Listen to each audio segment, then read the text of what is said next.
A lot of times patients will come in, ready to get their partial knee replacement or full knee replacement done, and they've got questions about, the recovery, what to expect, how far they should be walking, things like that. We try to individualize our recovery protocols for each patient because everyone's expectations are different, everyone's pre-surgery levels are a lot different. In general, all of these are done as an outpatient now.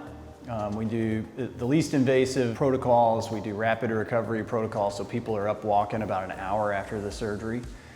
They're able to go home the same day. Usually what I tell people, the first couple of weeks, we want to really take it easy. You get up and move around a little, you do your stretches, but you're not up for hours and hours at a time. And that's primarily because you're in that recovery mode and you're healing. I probably have more trouble with people doing too much in the first couple of weeks than not enough, just because their knee feels good for the first time in a long time and they feel like they want to do more.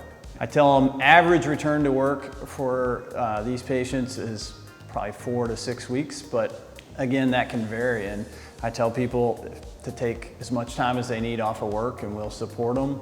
As far as walking, we really want people up walking frequently, and then we just slowly increase the distance as they go to the point where, it's not uncommon for somebody to come back and see me at 10 weeks and they're walking 3 or 4 miles a day at that point.